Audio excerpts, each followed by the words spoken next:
em cada parte da vida dela, Senhor, em nome de Jesus, Pai. Amém. Bom dia, graça e paz a todos. Pode sentar, pessoal.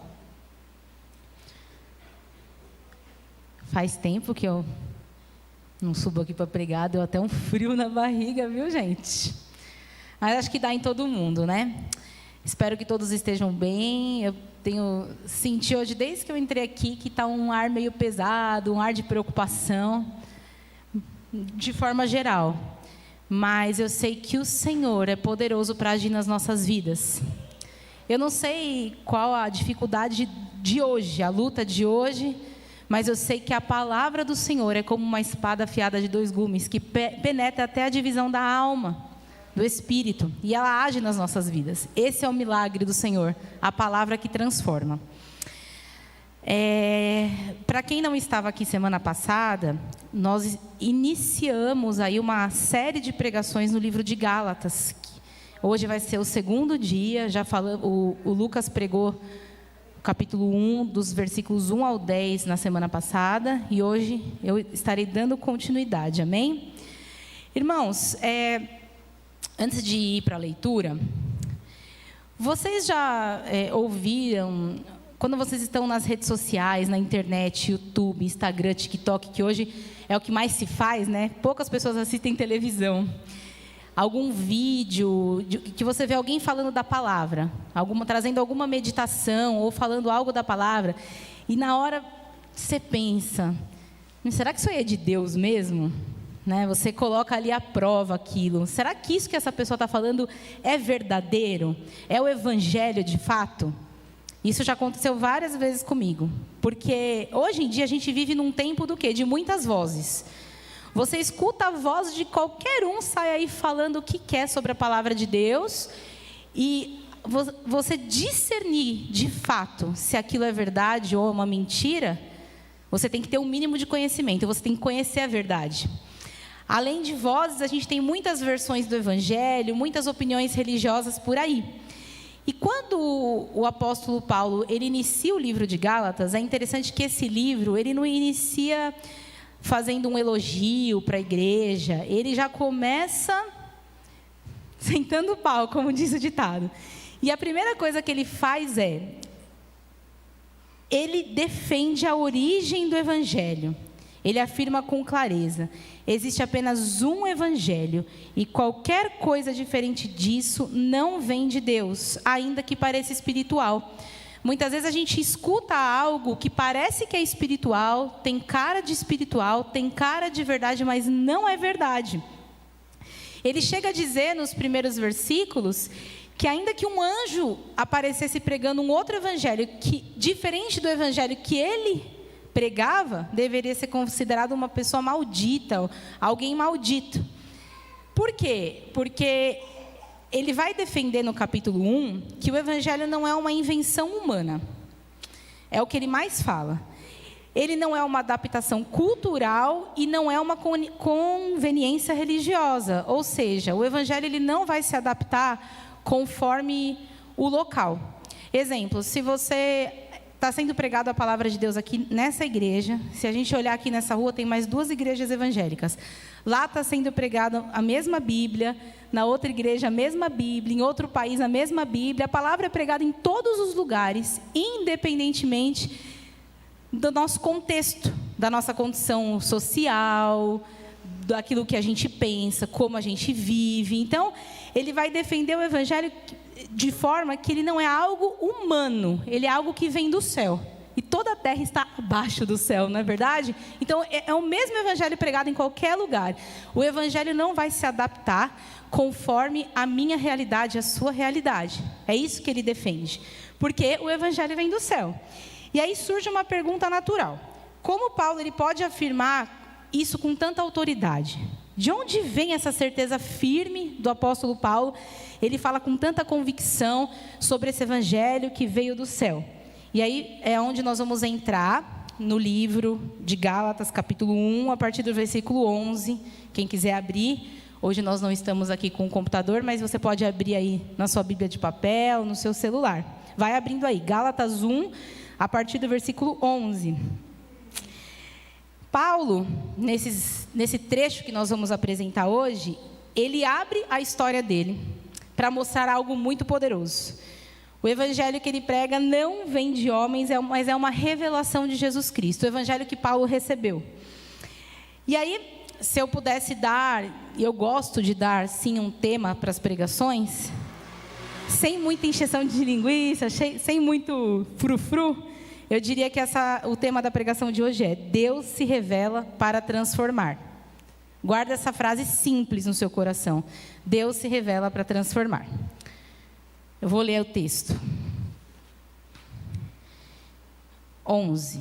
Irmãos, quero que vocês entendam que a mensagem das boas novas, por mim anunciada, não provém do raciocínio humano.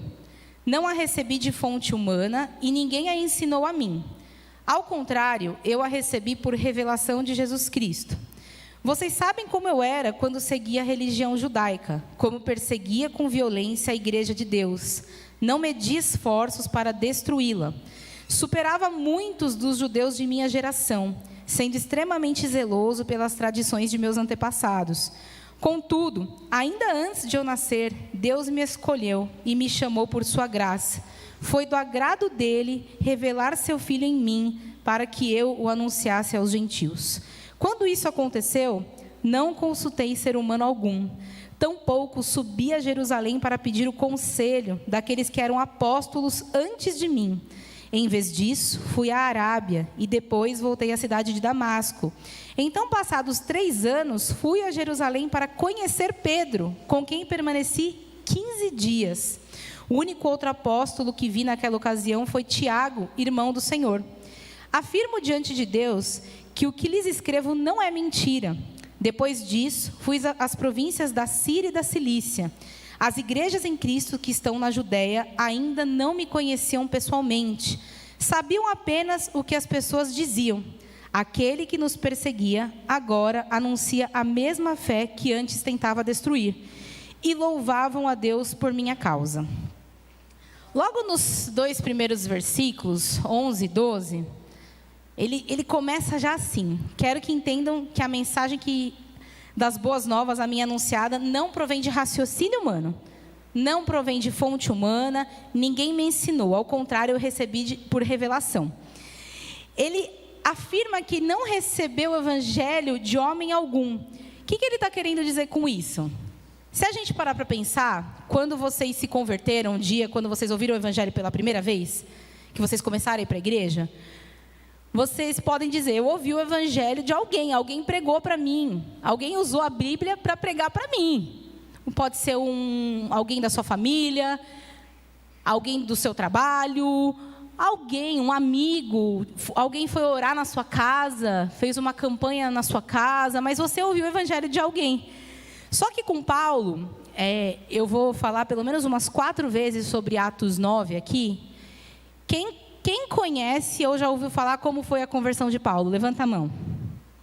Pelo menos já ouviu falar como foi a conversão dele. Acho que a maioria, pelo menos. Obviamente, eu não vou poder ler Atos 9 aqui, porque não dá tempo. Mas eu não posso deixar de lembrar vocês como isso aconteceu. Paulo, ele estava no ápice do seu momento religioso da vida dele, como um fariseu. Ele perseguia os cristãos na época, matava, prendia. E no momento da conversão dele, ele estava a caminho de Damasco para mandar matar mais gente, mandar prender mais gente, cristãos. Uma luz muito forte vem de encontro a ele, ele cai no chão, fica cego, e uma voz audível, a voz do Senhor Jesus Cristo, fala com Paulo diretamente: Paulo, por que me persegues? Então, quando ele fala assim: olha, eu não recebi de homem algum, foi algo direto da parte de Deus, ele está querendo dizer assim: gente, ninguém me falou nada não. Eu escutei a voz de Jesus, é a voz de Cristo que Paulo ouviu. Não teve intermédio. Quer dizer que vai ser assim com todo mundo? Não vai ser assim com todo mundo. Pode acontecer isso com qualquer pessoa que aconteceu com Paulo? Pode acontecer, mas não é algo tão comum. Geralmente alguém pregou para você, você ouviu o evangelho, mas Paulo está defendendo o evangelho que ele recebeu. Por quê? Porque os falsos apóstolos da época de Paulo atacavam, alegando que seu evangelho era um evangelho deficiente. Por quê? Porque ele não se baseava na tradição apostólica. Então, eu lembro muito bem que o Lucas ele falou no domingo passado que a forma como os judeus entendiam por um homem ser salvo, por um homem ser de Deus, era cumprindo a lei. Eles não tinham outro entendimento a não ser cumprir a lei de Moisés. Você tinha que cumprir a lei para ser salvo. E aí Paulo está dizendo assim, olha, o que eu recebi foi direto do céu. Não foi homem nenhum que me falou, não foi ninguém que pregou para mim, Cristo falou comigo diretamente. Eu acho interessante que até a conversão, a forma como foi a conversão de Paulo, havia um propósito de Deus. De ser assim algo direto, sem intermediador no meio, sem ninguém para falar para ele. Esse negócio de Jesus aparecer para ele, de Jesus falar com ele, é porque em sua época, o Senhor já sabia o que aconteceria, a perseguição. Porque ele era um judeu, fariseu, filho de fariseu, circuncidado no 8º dia, guardava o sábado, cumpria a lei. Ele era um homem religioso que fazia tudo certinho.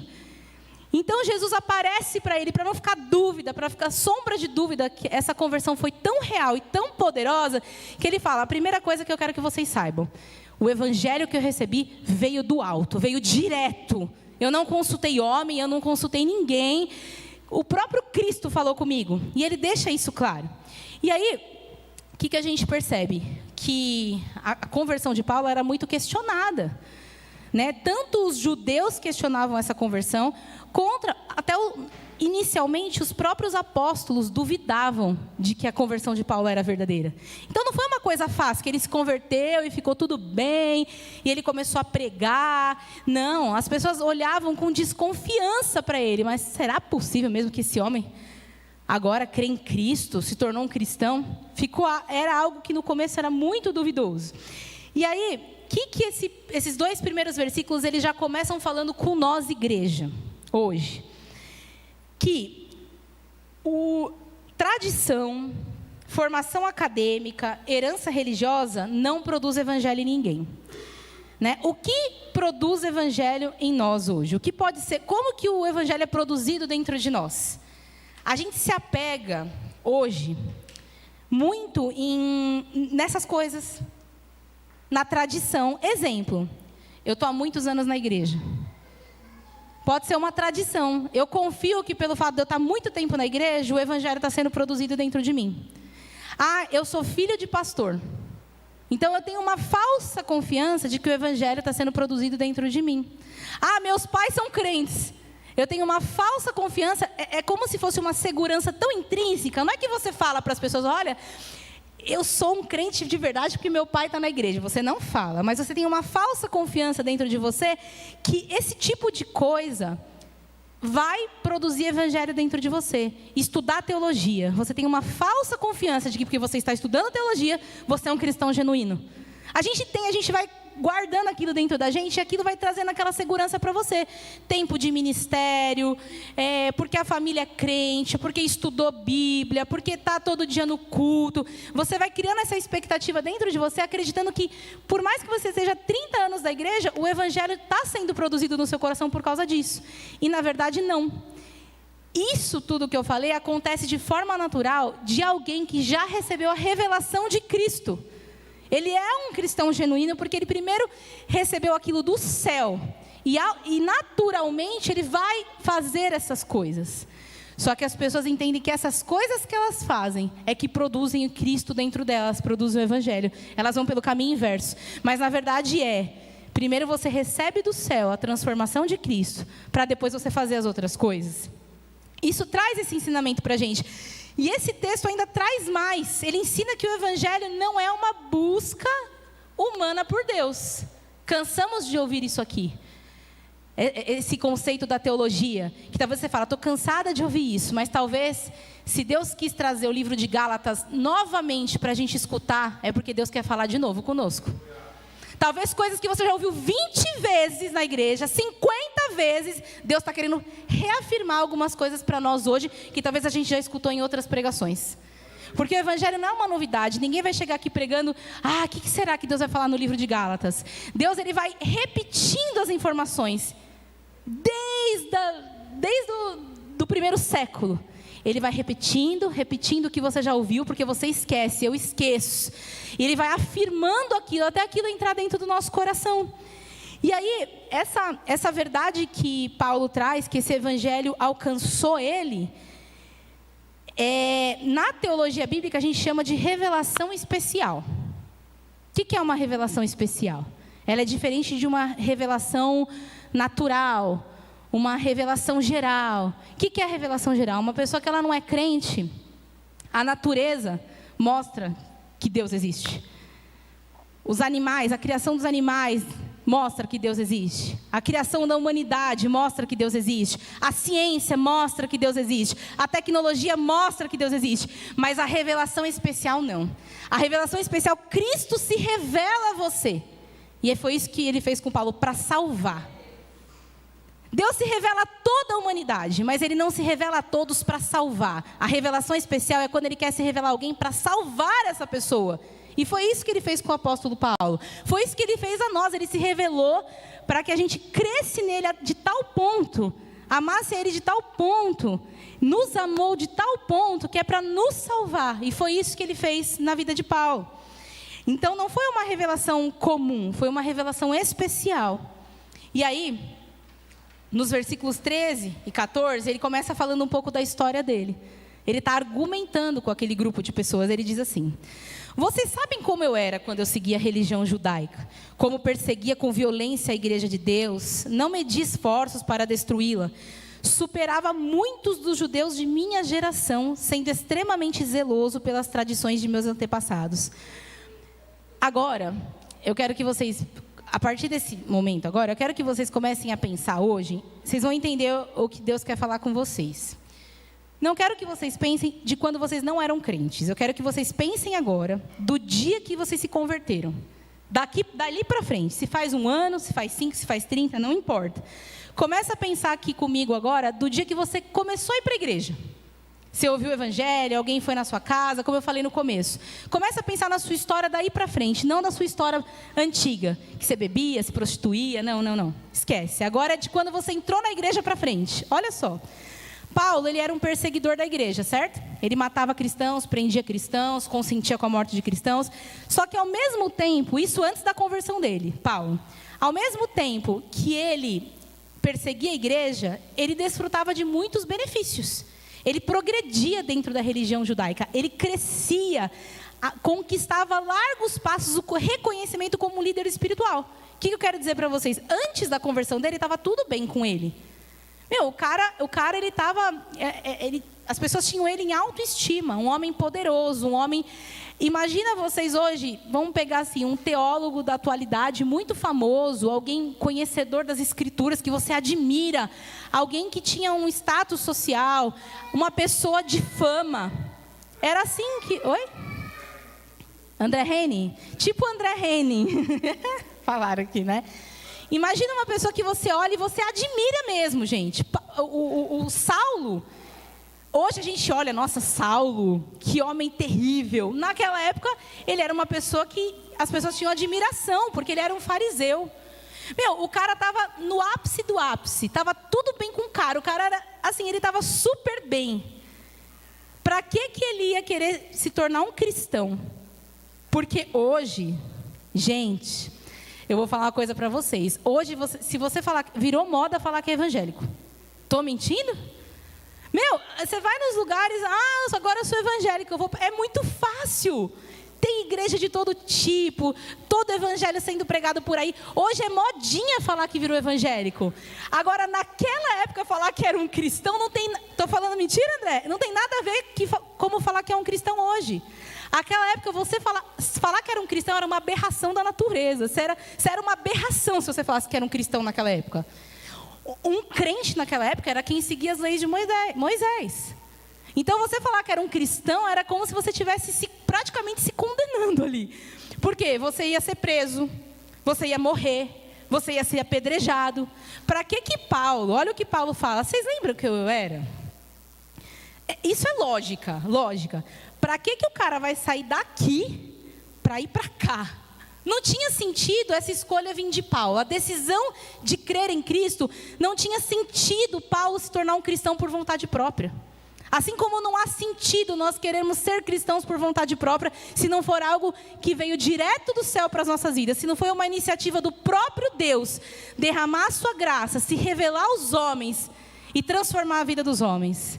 Então Paulo está dizendo, gente, vocês estão achando que o evangelho que eu estou falando aqui é uma mentira?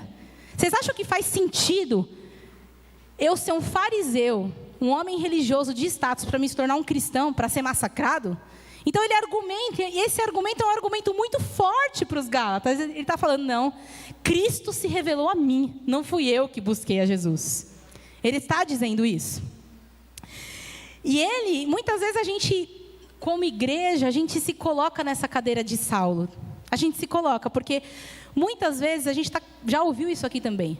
Nós somos religiosos. Ser um religioso é uma pessoa... Digamos que as pessoas não te conheçam lá fora, mas elas sabem que você frequenta uma igreja evangélica, que você tem um pastor, você tem um título de evangélico. Automaticamente você se tornou uma pessoa religiosa. Assim era Paulo. Paulo ele era um homem religioso. Aparentemente, exteriormente, não tinha nada que condenasse Paulo. Paulo, muito provavelmente, ele era elogiado pelos atos dele. Então, mas ele já era um homem religioso. É como se a gente pensasse em alguém que já está na igreja, que já está servindo a Deus. Por isso que eu falei, comecem a pensar na vida de vocês, já quando vocês estão dentro da igreja, do início da conversão de vocês. E às vezes nós somos essas pessoas religiosas dentro da igreja, que são pessoas que se acham melhores que as outras, pessoas disciplinadas, pessoas zelosas, pessoas organizadas, pessoas corretas, pessoas que participam da ceia, pessoas que são batizadas, participam dos batismos, participam dos PGs, vem ao culto todo domingo, ora, vai ao monte, participa do discipulado. Ela está cumprindo ali certinho, bonitinho. Ele é uma pessoa religiosa. E ela até uma pessoa correta, uma pessoa honesta, uma pessoa que faz as coisas corretamente. Paulo era essa pessoa. Aparentemente não tinha nada que condenasse Paulo, pela lei, por tudo que era vivido naquela época, não tinha nada que condenasse a ele. Ele estava acima dos outros homens. Mas de repente Cristo aparece a ele e fala assim, Paulo, Paulo, por que me persegues?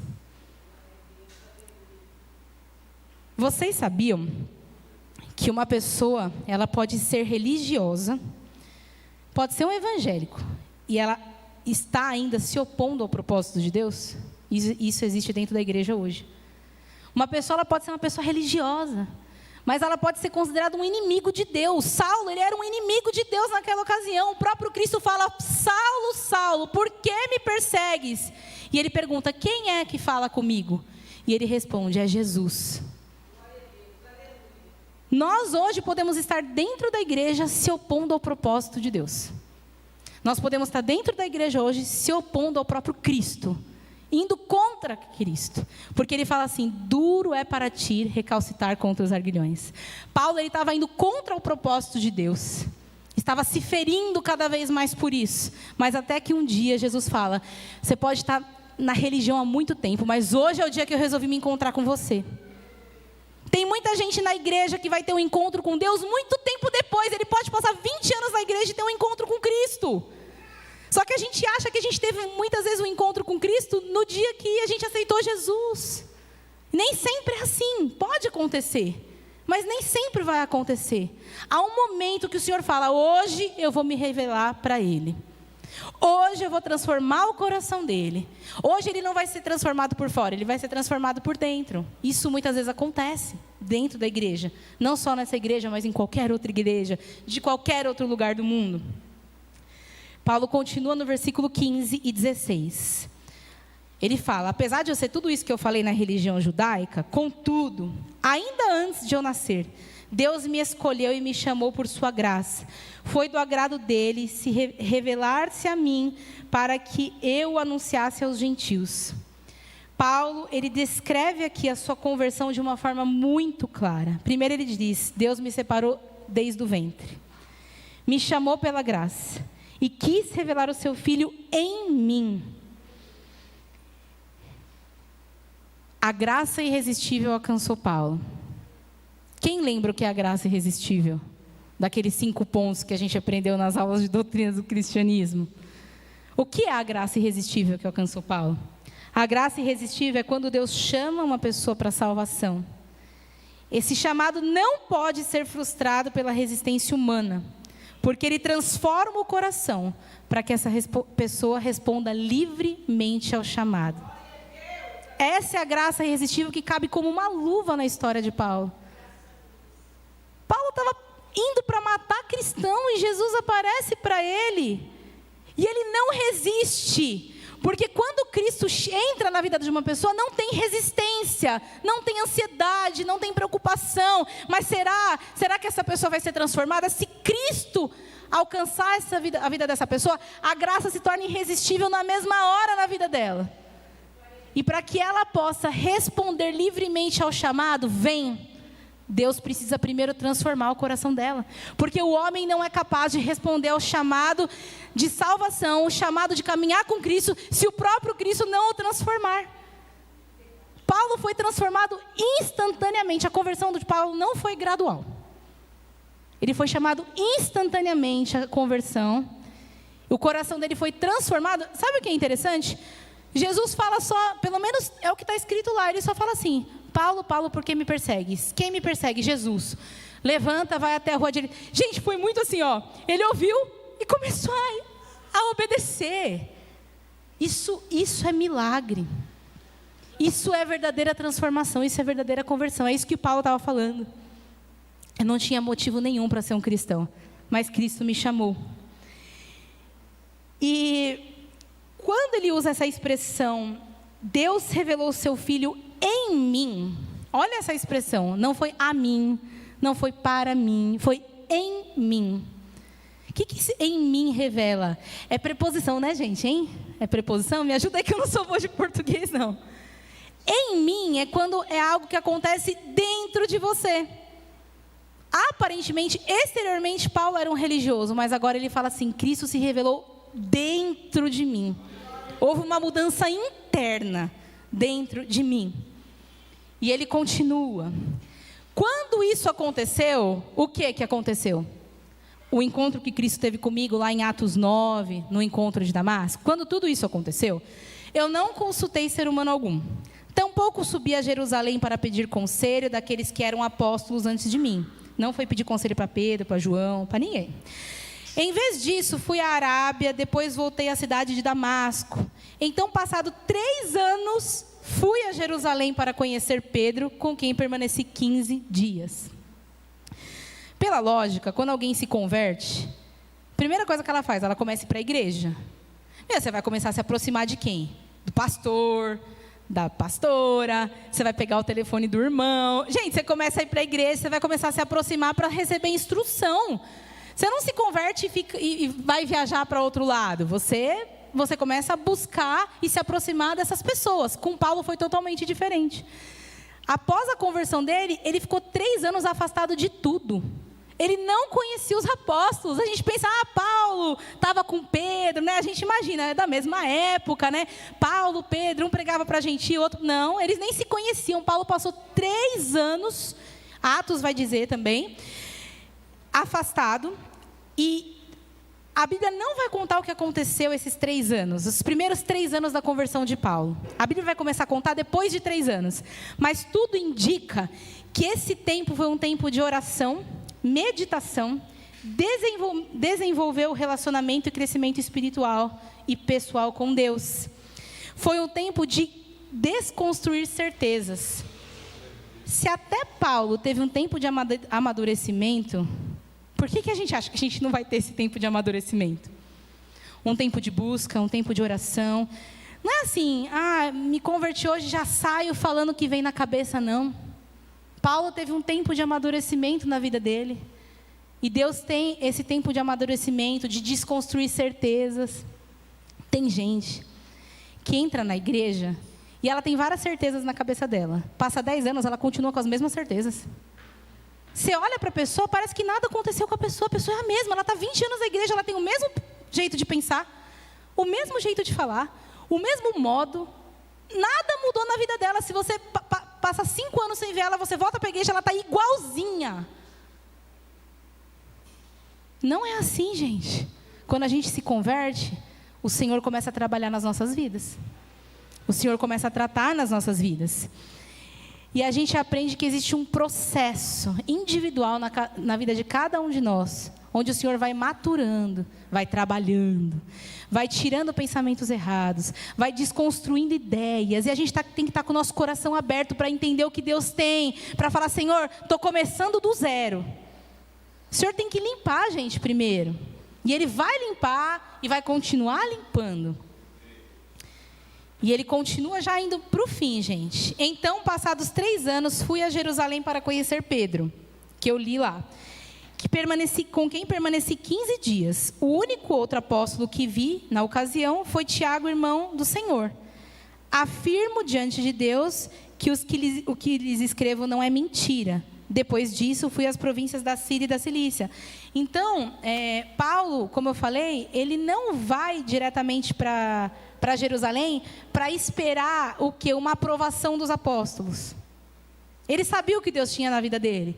Mas ele também não era inimigo dos apóstolos, porque ele vai falar que depois de 3 anos daquele tempo de maturação, aí ele resolve ir para conhecer Pedro pessoalmente. Que encontro, né?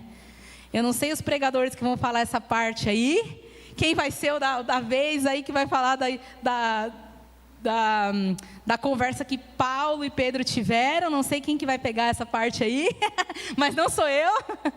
Mas ele vai ter, ele passa 15 dias, o ministério todo dele, aí depois eu não sei se ele se encontra novamente, ele passa só 15 dias com Pedro. Mas não era para ter afirmação de homens, porque Deus já tinha firmado ele no Evangelho. Ele já tinha certeza do propósito. O fato também dele não ir encontrar com os apóstolos, isso também era uma direção de Deus. Porque os apóstolos pregavam para os judeus e Paulo pregaria para os gentios. Então eram missões diferentes, mas em concordância, eles não eram inimigos. E aí, ele fala assim, depois, as igrejas, 22, as igrejas em Cristo que estão na Judéia ainda não me conheciam pessoalmente. Ninguém conhecia Paulo, só tinha escutado falar. Sabiam apenas o que as pessoas diziam. Qual que era a conversa que chegava no ouvido deles a respeito de Paulo? Olha o que se falava. Aquele que nos perseguia, agora anuncia a mesma fé que antes tentava destruir. Aí, a gente percebe que Paulo já não era mais definido pelo seu passado religioso. Não é pelo seu passado antes de ser crente. Não era na época que ele vamos supor, que alguém bebia, que alguém fumava, que alguém se prostituía, que alguém mentia, que alguém enganava. Não, ele já não era mais reconhecido pelo seu passado religioso. Um passado seu ainda dentro da igreja. Um passado seu que você era uma pessoa dentro da igreja, Deus te alcançou e Deus te transformou. Ele já não era mais reconhecido pelo seu passado religioso. Mas ele era reconhecido pela obra da graça de Deus em sua vida. E isso nos confronta com uma pergunta. Minha fé está baseada em minha tradição religiosa ou em uma revelação viva de Cristo? Estou permitindo que a graça redefina quem eu sou? Uma vez, Felipe já falou isso aqui algumas vezes. Uma pessoa confrontou o pastor Felipe. E ele respondeu para a pessoa assim: se você procurar o Felipe de 5 anos atrás, você não irá encontrá-lo, pois ele não está mais lá. Se eu perguntasse para Deusa, se eu procurar você há 5 anos atrás, eu vou encontrar a Deusa de 5 anos atrás? Se eu perguntar para o Leandro, se eu procurar o Leandro de 2 anos atrás, eu vou encontrar o Leandro de sempre. Se eu perguntar para o Edivaldo, se eu procurar o Edivaldo de 1 ano atrás, eu vou encontrar o Edivaldo? A graça de Deus vai nos transformando de glória em glória, vai nos transformando dia após dia. Nós não podemos mais ser encontrados num passado recente. Nem mesmo um passado recente você pode ser encontrado. Eu não estou falando daquelas pessoas que têm aquele grande testemunho que... Sabe quando vem alguém pregar na igreja e ele fala, eu matei, eu roubei, Tem aquele testemunho que até arrepia os cabelos da cabeça, aqui, ó, você fica, meu Deus do céu. Eu não estou falando disso. Eu estou falando de quem você era há 3 anos atrás, há 5 anos atrás, há 1 ano atrás. Deus tem te transformado? Deus tem mudado a sua vida a ponto das pessoas já verem uma mudança e não encontrar você no seu passado? Ou você continua com os mesmos hábitos? Você continua com o mesmo modo de agir? Com as mesmas respostas? Com o mesmo palavreado? Com o mesmo jeito de responder? Com o mesmo jeito de andar? No seu trabalho você continua sendo a mesma pessoa? Na sua casa você é a mesma esposa? Você é o mesmo filho? Você é o mesmo aluno? Nada mudou na sua vida. A pessoa olha, pode passar 50 anos, ela vai encontrar a mesma pessoa lá. Isso não aconteceu com Paulo. As pessoas começavam a falar: aquele que perseguia a igreja, hoje prega a Cristo. As pessoas conseguiam ver o fruto na vida de Paulo. Ele não é mais a mesma pessoa. Ele não é mais a mesma pessoa. Ele foi verdadeiramente transformado por Cristo. E Paulo está argumentando com os Gálatas. Isso é a prova que Cristo se revelou a mim verdadeiramente. Pois eu não sou mais reconhecido pelo meu passado religioso, mas agora eu sou reconhecido por alguém que era perseguido, mas que perseguia, mas agora é perseguido por amor a Cristo. No fim, o objetivo da graça não é construir a nossa reputação. Se você está preocupado com a sua reputação, lascou. Mas produzir uma transformação tão real que levem outros a glorificarem a Deus. As pessoas vão glorificar a Deus pela sua vida, não pela sua reputação, pelo seu currículo ou por qualquer outra coisa. Mas eles vão ver os frutos de Deus na sua vida e isso vai fazer com que as pessoas glorifiquem a Deus não por você, mas pelo que Cristo fez por você. Esse é o resultado final, porque ele termina o versículo falando: e louvavam a Deus por minha causa. As igrejas de Jerusalém louvavam a Deus, não por causa de Paulo. Não por quem ele era, mas pelo que Cristo fez por ele. A gente viu também que zelo religioso sem Cristo pode nos afastar da verdade. Cuidado. Cuidado para mim, cuidado para você.